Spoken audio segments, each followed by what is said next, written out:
काला जादू। अपने बेटे रिशु के माथे से टपकते हुए पसीने को देखकर सविता की हालत खराब हो गई। ऐसा आज पहली बार नहीं हुआ जब रिशु नींद से घबराकर जागा है। हाय मेरा बच्चा, न जाने किसकी नजर लग गई है तुझे। जब से मेरे बच्चे ने 10वीं के एग्जाम में स्कूल टॉप किया है तब से रोज बुरे बुरे सपने आने लगे हैं। हाँ माँ, मैंने आज फिर से एक काले साए को देखा। वो यहीं मेरी आंखों के सामने खड़ा था। माँ मुझे बचा लो माँ। वो मुझसे कह रहा था कि मुझसे बदला लेगा। माँ कहीं ये प्रशांत। चुप कर, कैसी बात कर रहा है? दोबारा उसका नाम मत लेना।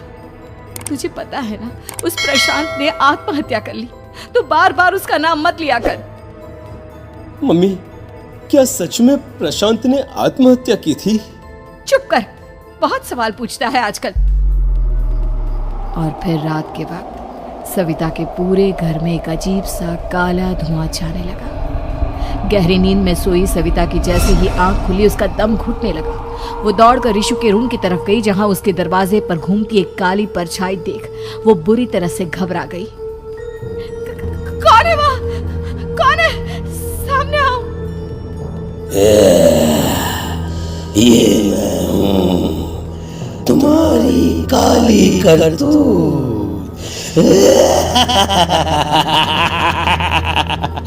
और अब मैं तुम्हारे बेटे को ले जाने आया हूँ। नहीं, मेरे बच्चे को छोड़ दो प्लीज। मेरे रिशु को कुछ मत करना। वो परछाई रिशु के कमरे में घुस जाती है।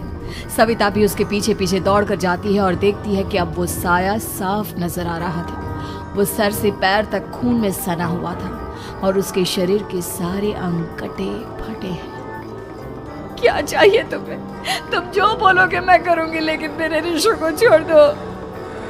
उस परछाई ने रिशु को गर्दन से पकड़कर दीवार के सहारे हवा में उछाल दिया। रिशु जोर जोर से चिल्लाने लगा। माँ बचाओ मुझे, बचा लो माँ। ये मुझे मार डालेगा। माँ मुझे बचा लो माँ। नहीं ऐसा मत करो। मुझे मार दो लेकिन मेरे बच्चे को छोड़ दो। मैं तुम्हारे आगे हाथ जोड़ती हूँ। वो परछाई रिशु को जमीन पर गिरा देती है और अचानक वहां से गायब हो जाती है। रिशु, मेरा बच्चा, तू ठीक तो है ना? कुछ बोल बेटा, क्या हुआ है तुझे? मैं ठीक हूँ माँ। क्या हुआ था यहाँ पर? कुछ नहीं बेटा, कुछ नहीं। तू परेशान मत हो। हम कल ही गांव के बाहर जो तांत्रिक महाराज रहते हैं उनके पास चलेंगे। ठीक है माँ, हम जल्द ही उनके पास चलेंगे। मुझे बहुत डर लग रहा है माँ। ये बार बार मुझे डरावने सपने आना, ये सब हमारे साथ क्यों हो रहा है माँ? अगले दिन सविता अपने बेटे रिशु को लेकर गांव के बाहर तांत्रिक के पास जाती है। जिस जगह पर तांत्रिक रहा करता था वो जगह बहुत डरावनी थी। चारों तरफ कंकाल और खूब भूतियां नजर आ रही थी। गांव से दूर वीराने में उस जगह पर जोर से आंधी चल रही थी। रिशु ने डर कर अपनी माँ का हाथ पकड़ लिया। माँ मुझे बहुत डर लग रहा है।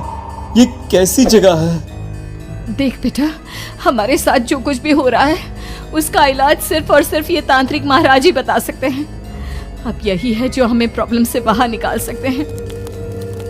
जैसे ही सविता और रिशु तांत्रिक की झोपड़ी के अंदर पहुंचे, वहां का नजारा देखकर उनकी आंखें फटी की फटी रह गई। तांत्रिक की झोपड़ी के अंदर कई सारे लोग अपनी गर्दन घुमा घुमा कर जोर जोर से चीख रहे थे। कौन हो तुम और यहाँ क्यों आई हो? महाराज, मेरे बेटे को कुछ दिनों से एक डरावनी काली परछाई नजर आती है और कल रात उसने मेरे बेटे पर हमला भी कर दिया।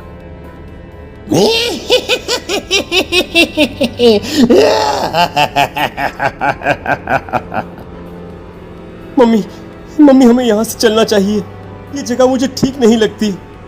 नहीं बेटा, ऐसा नहीं कहते। रुक जाओ, 2 मिनट के लिए रुक जाओ। क्या कहा? काली परछाई? तुम्हारे बेटे पर किसी काली परछाई ने हमला किया? हाँ महाराज, वो कह रही थी कि वो मेरे बेटे को कुछ कर देगी। कोई उपाय बताइए महाराज, मेरे बेटे के साथ कुछ गलत नहीं होना चाहिए। तुमने किसी दूसरे के साथ गलत किया है। तो तुम्हारे साथ भी गलत होकर ही रहेगा। तुमने किसी की जान ली है, किसी को मार डाला है तुमने। नहीं महाराज, मैंने ऐसा कुछ नहीं किया। मैंने किसी की जान नहीं ली। मुझे कोई उपाय बताइए। लगता है तुम इतनी आसानी से नहीं मानोगी। मैं तुम्हें अभी उस काली परछाई से मिलवा देता हूँ और वही सारा सच तुम्हारे सामने लेकर आएगा।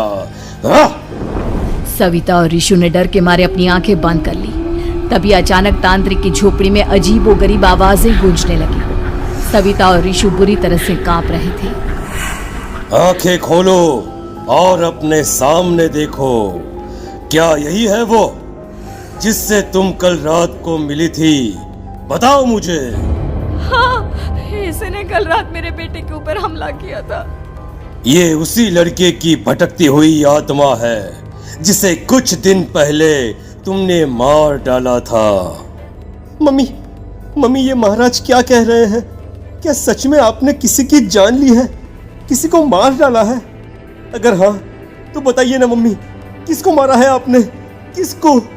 तुम्हारी माँ इतनी आसानी से सच नहीं बताएगी बेटा। इसने एक बच्चे की जान ली है। कहीं उसका नाम प्रशांत तो नहीं महाराज? वो मेरा दोस्त है, मेरा मतलब मेरा पड़ोसी है। सही पहचाना।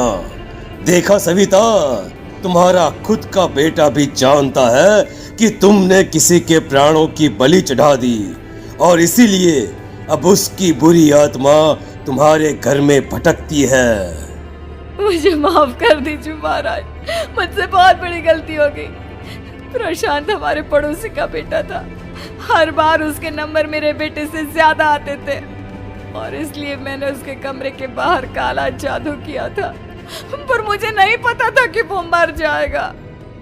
तुम्हारे उसी काले जादू वाली गुड़िया के अंदर एक बुरी आत्मा थी जिसने उस बच्चे के दिमाग पर बुरा असर कर दिया और उसी की वजह से उस लड़के ने अपनी बालकनी से कूदकर आत्महत्या कर ली। इसकी वजह सिर्फ और सिर्फ तुम हो, तुम। नहीं महाराज, जो कुछ भी हुआ मुझे नहीं पता था कि प्रशांत अपनी जान दे देगा। प्रशांत की आत्मा इस वक्त तुम्हारे सामने खड़ी है, हमसे बात करना चाहती है। बोलो क्या कहना चाहते हो? मैं जीना चाहता था, बड़ा होकर कुछ बनना चाहता था। आपके बेटे से मुझे कोई परेशानी नहीं थी। अरे वो तो मेरा अच्छा दोस्त था। मुझे माफ कर दो बेटा, मुझसे बहुत बड़ी गलती हो गई, मुझे माफ कर दो। माफ करने से मुझे वापस जिंदगी नहीं मिल जाएगी। मेरे माँ बाप आज भी मेरे लिए रोते हैं। आपने मेरे साथ बहुत गलत किया है, बहुत गलत। और तभी अचानक प्रशांत की आत्मा वहां से गायब हो जाती है। सविता जोर जोर से रोने लगती है। सुन लिया तुमने? ये तुम्हारे अपने ही किए हुए पाप हैं जो इस तरह से तुम्हारे सामने आ रहे हैं। माँ, ये आपने अच्छा नहीं किया। सिर्फ 10th बोर्ड के एग्जाम में मैं टॉप कर पाऊं, इसलिए आपने मेरे दोस्त के ऊपर काला जादू कर दिया। नहीं मम्मी, नहीं, अब हम कभी खुश नहीं रह पाएंगे, कभी नहीं। मेरे दोस्त की आत्मा को कभी शांति नहीं मिलेगी मम्मी, कभी नहीं। लेकिन मैंने जो कुछ भी किया सिर्फ तुम्हारे लिए किया। वो लड़का हमेशा फर्स्ट पोजीशन पर आ जाता था और इस वजह से हमेशा तुम्हारे मार्क्स कम पड़ते थे। मैंने तो सिर्फ उस पर एक छोटा सा काला जादू किया था बेटा। मुझे क्या पता था कि उसका ये नतीजा निकलेगा। जिस गुड़िया को तुमने उस लड़के के कमरे के दरवाजे पर लगाया था, दरअसल उसके अंदर एक बुरी आत्मा का प्रवेश हो गया था, जैसा कि अक्सर काला जादू करते समय हो जाता है। मुझे अपनी गलती का एहसास हो गया है। मैं प्रायश्चित करना चाहती हूँ, आप बताइए मैं क्या करूँ? प्रशांत के घर जाकर उस काली गुड़िया को वहां से निकालकर यहाँ लेकर आओ। मैं उसे आग में जलाकर राख कर दूंगा और उसके बाद प्रशांत की आत्मा को हमेशा के लिए मुक्ति मिल जाएगी। अगली रात सविता चुपचाप अपने पड़ोसी प्रशांत के घर जाती है। प्रशांत के माँ बाप प्रशांत की मौत के बाद उस घर को छोड़कर हमेशा के लिए वहां से चले गए थे। जैसे ही सविता उस घर के अंदर कदम रखती है, उसका सामना अजीबोगरीब हैवानियत से भरी आवाजों से होने लगता है।